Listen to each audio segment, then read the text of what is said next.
Mga idol at kabayan, Amerika muling idineploy ang HIMARS sa bansa para sa pagsasanay nito na gagawin kasama ang Pilipinas, Japan at South Korea. 8 Atmos 2000 self-propelled howitzer nakarating na sa Mindanao. Naku, siguradong mapapaisip talaga ang mga kalaban sa bagong pangmalakasang armas ng Philippine Army. 2 C-130 ng South Korea dumating sa Pilipinas for the first time. Puwersa ng South Korea sasabak sa exercise kamandag. South Korea handang tulungan ang Pilipinas sa anumang paraan.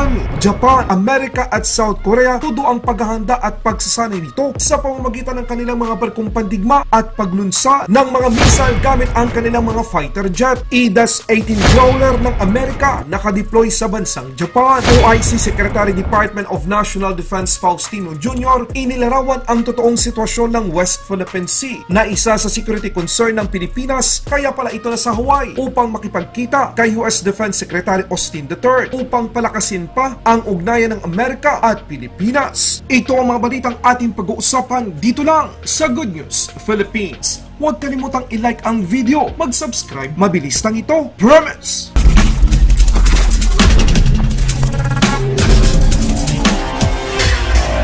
Ang 8 autonomous track-mounted howitzer o Atmos 2000 155mm 52 caliber na self-propelled howitzer ng 10th Field Artillery Rolling Thunder Battalion ay dumating na sa Macar Port sa General Santos City noong ika-29 ng Setyembre taong kasalukuyan. Ang 8 Atmos 155mm self-propelled howitzer ay sa ilalim ng operational control ng Joint Task Force Central para suportahan ang mga operasyong kontra-terorista, sabi ng 6th Infantry Campilan Division Commander Major General Roy Galido. Ang mga bagong pangmalakasang military hardware ay dinala ng Philippine Navy vessel na tumulak mula sa Naval Base Heracleo Alano, Sangley Point, Cavite City noong ika-24 ng Setyembre taong kasalukuyan. 3 araw kasunod ng send-off ceremony na pinangunahan ng Department of National Defense Senior Undersecretary Jose Faustino Jr. sa Fort Bonifacio, Metro Manila. Matatatanda ang sinabi ni Yusek Faustino na pinuri ang Atmos bilang isang asset na game changer na magpapalakas sa kakayahan ng military ng bansa sa pagtatanggol sa teritoryo, gayon din sa mga internal security operations. Samantala, sinabi ni Major General Galido na ang Atmos ang pinakamalaking armas sa arsenal ng Army ngayon na merong automatikong pagload at isang digital fire control na maaaring tamaan ang target sa layo na hanggang 41 kilometro. Ang isang kalamangan ng Atmos ay nag-aalok ito ng mataas na katumpakan at shoot and scoot kung tawagin na operasyon, ngunit maaari itong mag-operate sa kalsada at mga tulay na matatagpuan sa bansa. Nagagawa ng Atmos na ma-deploy kahit sa rugged terrain o lubak-lubak o mabatong daanan at nakatugon sa mga pangailangan ng misyon ng mas mabilis kaysa mga towed howitzer. Dagdag ni Major General Galido, sa kasalukuyan merong 12 mga Soltam Atmos 2000 155mm 52 caliber self-propelled howitzer ang aktibo sa inventaryo ng Philippine Army. 8 dito ang idineploy sa Central Mindanao. Ang mga makabagong armas na ito ng Philippine Army ay binili pa sa bansang Israel. Kaya sa mga ani ng lipunan at sa iba pang mga kalaban ng tropa ng gobyerno, ito na ang tamang oras para kayo ay mahimasmasan. Patuloy na bukas ang pintuan ng Armed Forces of the Philippines sa inyong papayapang pagbabalik loob sa kanlungan ng batas. Pero kapag pinili nyong maging matigas, siguradong ang brand new na Atmos 2000 ang siyang gigising sa inyo sa mga kabundukang inyong pinagtataguan. Sa ibang balita naman, dumating na rin sa bansa ang ilang sa mga military hardware ng Amerika para sa gagawing military exercise ng Japan, Amerika, Pilipinas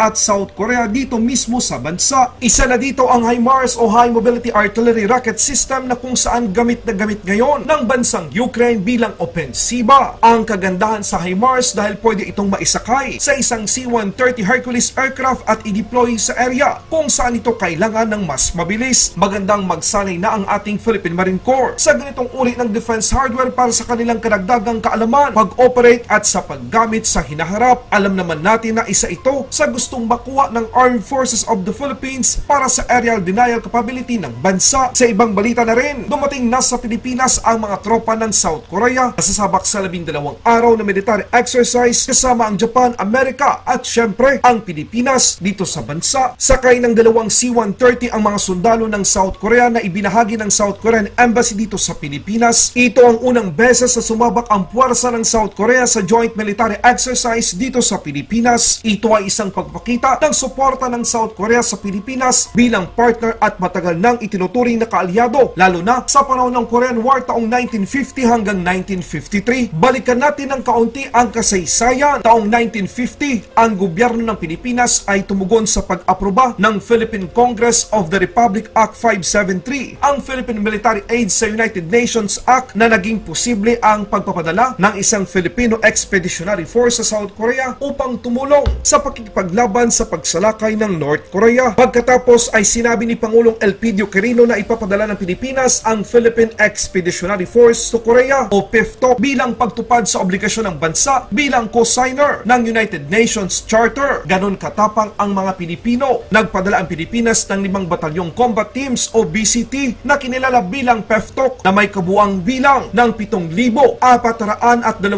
tauhan. Ayon sa tala na inilabas ng Philippine Embassy sa Republic of Korea, 116 ang nasawi sa tropa ng mga Pilipino, 279 ang nasugatan at 57 ang nawawala. 41 dito ang naiuwi sa panahon ng pagpapalitan ng prisoner of war. Ang huling tropa ng Pilipinas ay umalis sa Korea ika-13 ng Mayo taong 1955, kaya hindi maitanggi sa panahon na iyon na isa sa mga lahi sa buong mundo ang kinabibiliban pagdating sa digmaan ay ang mga Pilipino. Kung paghahanda lang ang pag-uusapan, puspusan ang ginagawang pagsasanay ngayon ng Amerika, Japan at South Korea dahil sa mga bantang ipinapakita ng North Korea, China at maging ng Russia. Kitang-kita sa larawan ang mga barkong pandigma at maging ang submarino ng tatlong bansa. Ito ay sa pagsisikap at pinapalakas pa ng mga magkaalyadong bansa ang kanilang pagtutulungan. Ng malayang bansa, ipinakita rin ng Estados Unidos ang isinagawang pagsasanay ng dalawang EA-18 Growler ng Star Warriors ng Electronic Attack Squadron VAQ-209 na nagpakawala ng dalawang AGM-88 high-speed anti-radiation missiles sa panahon ng pagsasanay nito malapit sa Guam. Ang AGM-88 ay isang tactical na air-to-surface missile na nakakahanap at sumisira sa mga threat radar air defense system. Ang mga AA-18 Growler ay nakabase ngayon sa bansang Japan. Goodbye China na ba? Bago magsimula ang military exercise ng Amerika, Japan, South Korea at Pilipinas dito mismo sa bansa, si Undersecretary Faustino ng Department of National Defense ay nakipagkita kay US Defense Secretary Lloyd Austin sa Hawaii. Ito ay upang palakasin pa ang alyansa ng Amerika at Pilipinas. Ayon kay Secretary Faustino, ang pagpupulong ay nagbibigay diin sa kahalagaan ng bilateral ugna-ugnayan sa pagtatanggol sa pagitan ng Pilipinas at Amerika at napag-usapan ng dalawang bansa ang mga paraan sa pagharap sa praktikal at kung paano palakasin ang pakikipagtulungan ng Amerika at Pilipinas sa pamamagitan ng pagpapabuti ng kooperasyon sa depensa at sa iba't ibang paraan ng pagsisikap. Ayon sa kalim ng depensa ng Pilipinas, inamin ito sa mga banyagang reporter na ang nangyayari sa West Philippine Sea ay isa sa pangunahing security concern ng bansa, kaya ang Pilipinas ay patuloy sa kasalukuyan na nakikipag-usap at nakikipagtulungan sa mga bansang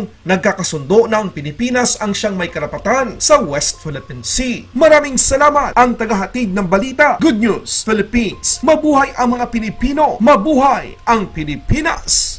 Laban Pinas.